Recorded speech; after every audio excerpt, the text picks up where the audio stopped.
Ito pong system. Sagot ka muna. Siyempre, may option yung consumer. Nung makita niya, dahil binenta mo rito sa supermarket, ganitong price, meron siyang option na mamili sa ibang supermarket. Tama. Yun nga, oo, tama. Kung ang pinag-uusapan po natin Sumagot dito, ka muna. Tama o Hindi niya hindi? Mhm. Ba't ayaw mo sumagot? tayo po kasi as captain. Hindi, sasagot ka muna. Opo. Tinatanong lang, napakasimple eh. Pumunta siya sa supermarket, ito yung presyo. Pumunta sa B and C, ito yung presyo. Makakapamili siya, di ba? Oo, ngayon. Madam Chair, ba't hindi siya makasagot? yan, Okay, hindi makasagot eh. okay. Kaya kita tinatanong ng ganon. Sa kuryente, hindi siya may makakapamili. Wala Oo, kaming ibang isa pupuntahan. lang. Isa lang ang Yun supermarket. ang number one. Tama o hindi? Tama. Okay, sumagot ka. Yun ang problema eh. Huwag din yung gagamitin yung ibang perishable commodities. Pumunta ka sa isang supermarket, meron daga na kumakain sa mga produkto. It's a loss. Merong mga nagnanakaw doon. Nangyayari yun everyday. It's a loss. Hindi lang mga outsiders. Maring yung sarili mong nagtatrabaho doon, nagbubulsa. So loss lahat ito eh. Yung supermarket, yung loss na yun, hindi niya ipapataw doon sa prevailing price ng kanilang produkto. Kasi yung consumer has the option to go to other outlets. In the case of electricity, Madam Chair, wala silang option eh. This is our problem. Kaya pinipilit ko kanina, and I thank you very much.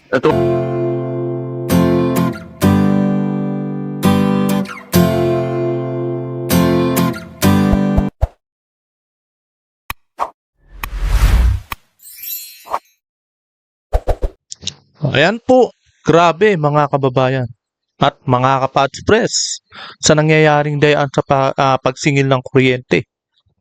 Ito dahilan kung bakit panay ang mura ng isang babae. Napanood niyo po ba na panay ang mura ng isang babae dito sa Facebook? Kumbaga ang nag-aatungal. Grabe. Alam mo bang dinadaing niya? Kuryente, sa taas ng kuryente, grabe. Kaya nag-viral po yun mga kababayan. Kaya heto at naghihiring ng tungkol sa system loss ng kuryente na sa atin pa rin talaga sinacharge. Hindi rin maipaliwanag dito nung Attorney Juan at hindi rin makasagot sa tanong ni Senador Marcoleta. Kaya nga nagtataka si Marcoleta, bakit hindi makasagot to ng tama o mali? 'Di ba? Ang hinihingi lang naman tama o mali, 'di ba? Pag ganyan sa hearing. Kaso hindi talaga gusto talaga magpaliwanag at gusto siguro mag-alibay. Ganun po. Ibig sabihin talagang may mali sila sa presyo ng kuryente. Parang crudo rin po ang dating. Kaya ito po welcome po muna sa aking channel. Ito at muling nagbabalik ang inyong lingkod, Pads Press TV. Kaya ito po panoorin po natin ang buong video kung saan kasama si Senador Marcoleta diyan sa pagdinig sa Senado ngayon. Kaya ito po panoorin po natin. Legitimate business risks. Hindi kailanman pwedeng i-justify yun. Simply because ang mga players po sa energy sector, mapa-distribution, transmission or generation, Madam Chair, they all decided to go into this venture knowing all the risks involved. And one of those risks are the technical and non-technical aspects of system loss. Bakit ipapasa nyo sa tao yon considering that alam niyo lahat? Bakit? Nung nagpasya kayo na gumawa, magbenta ng kuryente, ang mga stockholders were all knowledgeable na meron po tayong risk dito, meron pong nawawala. Kumbaga sa Kaya ang problema, yung kuryente papunta pa lang sa atin, hindi pa nga nakakatungtong sa bahay natin. Nawala na eh. Tapos ibinebenta niya sa atin. Kumbaga binebenta sa atin, walang yung halimbawa, magbebenta ka ng isang product na nakakahon. Ngayon bibigay sa atin, walang laman ng kahon. Ganun ang ginagawa nila. Pero bayad pa rin, 'di ba? Kaya 'yun ang nangyayari. Talagang niloloko na rin tayo ng mga agency na 'to na Meralco 'di ba? tubig, kagaya ng sinabi ng ating chairperson, yung tinatawag na non-water revenue. Kasi may tumutulo talaga eh. Bakit po niyo ipababayad sa tao yun? Tumatagas That kumbaga. cannot be justified. That's number one. Number two, sinabi po ng Korte Suprema in one of the landmark cases, any expense that the distribution utility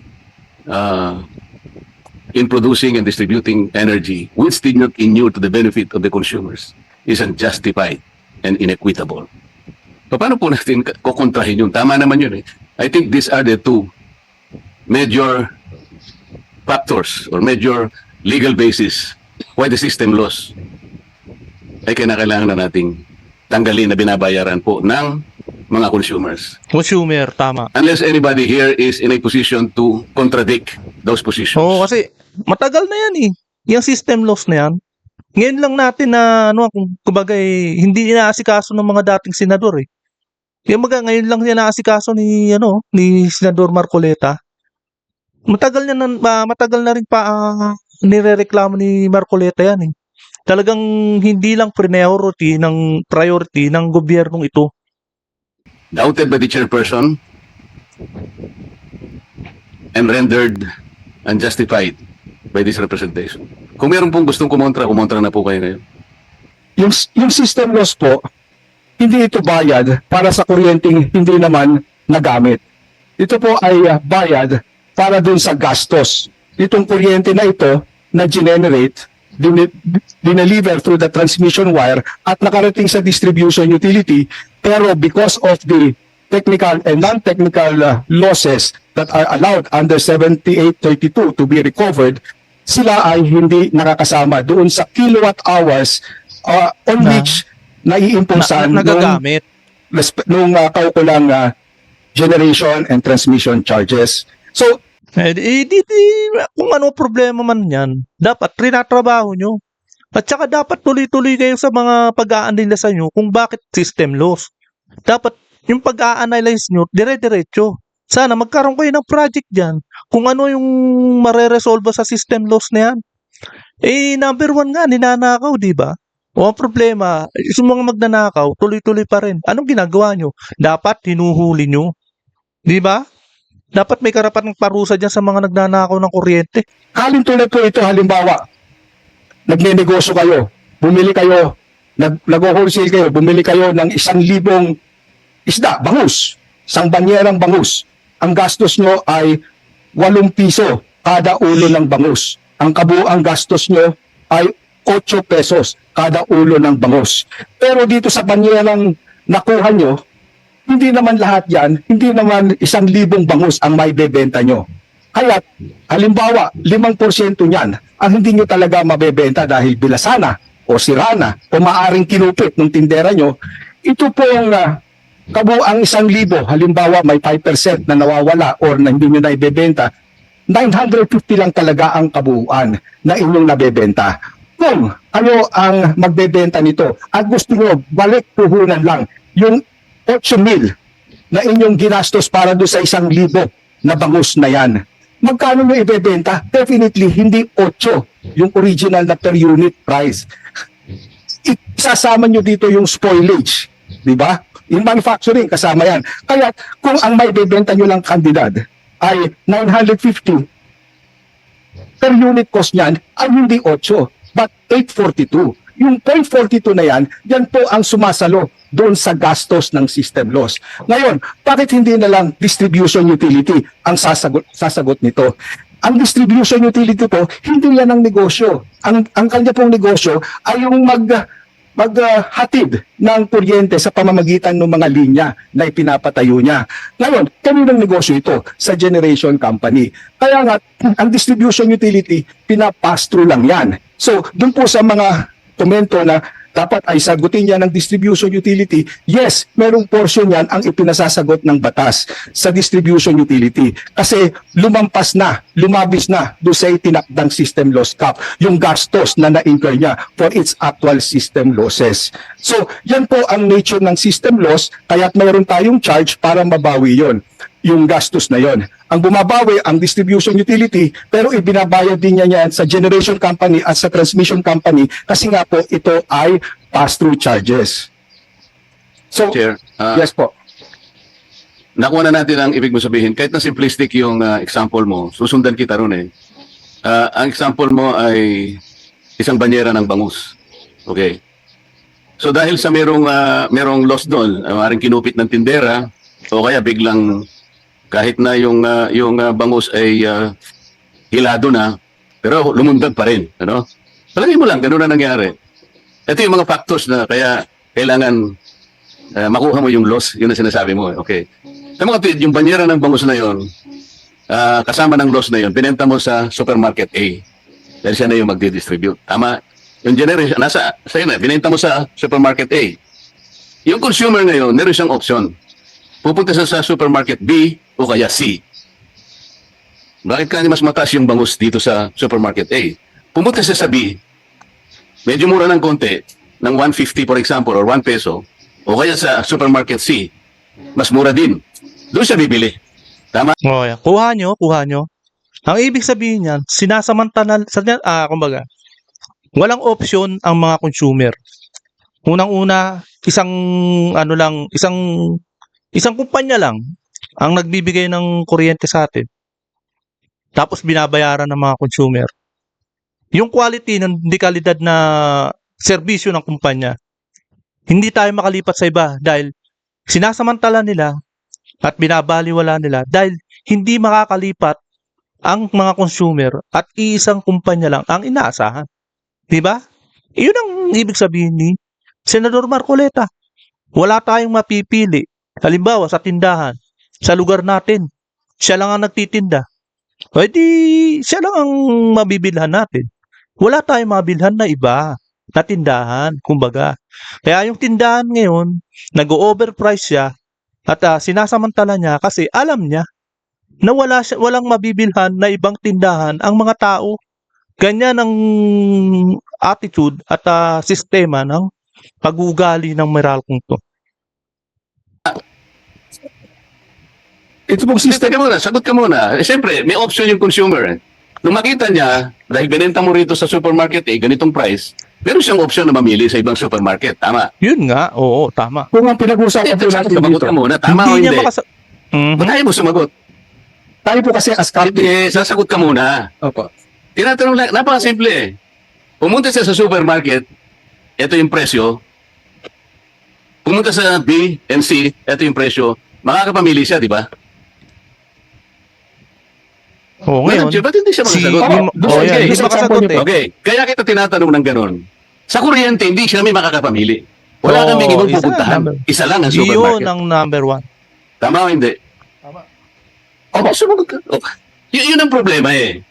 Huwag din yung gagamitin yung ibang perishable commodities. Pumunta ka sa isang supermarket, meron daga na kumakain sa mga produkto. It's a loss. Merong mga nagnanakaw doon. Nangyayari yun everyday. It's a loss. Hindi lang mga outsiders. Maring yung sarili mong nagtatrabaho doon, nagbubulsa. So loss lahat ito eh. Yung supermarket, yung loss na yun, hindi niya ipapataw doon sa prevailing price ng kanilang produkto. Kasi yung consumer has the option to go to other outlets. In the case of electricity, Madam Chair, wala silang option eh. This is our problem. Kaya pinipilit ko kanina, and I thank you very much, Attorney Juan, nung sinabi mo, na yung system loss, as you said, is an inherent operational characteristic. Inherent talaga ito eh. Hindi mo mayaalis na mayroong mawawala. But this inherent operational loss is already admitted. It is known to all stakeholders bago kayo nagpasya na gumawa at mag-distribute ng kuryente. So it is a legitimate business risks that every industry should recognize. Ba't naman ang energy sector lang hindi nagre-recognize ng risks? Lahat ng industries have risks. Maski insurance company who cover for risks, meron din silang risk. Ito yung problema na madali naman nating intindihin. Madali naman nating gawa ng paraan. Eh di amend natin yung Republic Act 7832, ganun lang kasimple yun eh. Let's remove the system laws. As simple as that. Isang maliit na amendment lang ang gagamitin mo doon. And one thing more, Madam Chair, tingnan mo na lang yung universal charge. Tama yung sinabi ng chairperson. Yung universal charge, nandun, in order for us to bankroll certain areas na kailangan lahat silang ma-electrify, lahat makakita ng liwanag. Tama naman yun. That's not the objective of the government. Pero naglalaban sila nung feed-in tariff and JAP. Kasi yung feed-in tariff is supposed to capitalize the government's program para sa ganun, mas marami tayong renewables ma-operate. Kung marami tayong renewables na gagamitin sa lahat ng lugar ng ating bansa, o di ba baba yung universal charge? Kasi hindi naman, at some point in time, yung universal charge, bumababa hanggang sa eventually mawala na. If we succeed on the renewables. Ang problema, sinasabi lang natin, by 2030, puro forma, by 2030, parang 40% yata, Madam Chair, renewable na tayo lahat. By 2040, 50% ang renewable. Oh, Diyos ko. Ay, hindi naman tayo papunta dun eh. So, magano tayo, ito yung problema. Sabi ko nga po, ulitin ko, Madam Chair, Korte Suprema na po ang nagsabi. Any expense incurred by the distribution utility which did not inure to the benefit of the consumers is unjustified and inequitable. Which part of that sentence is not understood to everyone? Madam Chair, kaya nang nasabi ko, yung distribution utility ay hindi engaged sa pagnenegosyo ng pag-generate ng kuryente. Tama po, kaya hindi hindi niya dapat kasama sa isingilin. kanyang Tanggalin na lang ng personal expenses. Kaya hindi siya hiningilin ng Meralco. Kasi kung wala na siya, hindi na recognize, hindi naman hiningil ang Meralco. We're not blaming anybody here. Ang pinag-uusapan, saan ang gagaling yung system loss? Sa generation lang naman, tsaka sa transmission eh. If you do not recognize that, walang kukolektahin ng Meralco. Problem solved. Tama. Thank you po, Madam Chair. Ayan, napakinggan po ninyo ang balitaktakan sa Senado. At syempre, yung pagtatalo nila, etong system loss na to, di ba? Madali lang naman ang paraan eh, di ba? Maamyendahan ng batas tungkol dyan sa system loss na yan. Kaya nga sabi ni Senador Marcoleta, remove system loss. Ayan ang paraan para sa mga paraan na magawa ng paraan ng isang Meralco yan sa energy na yan. Pero tayo, mga Pilipino, tayong mga taong bayan, meron din tayong paraan eh. Kaya nga hindi tumitigil ang pagpapublish ng solar panel. Gumagawa tayo ng paraan para sa atin, di ba?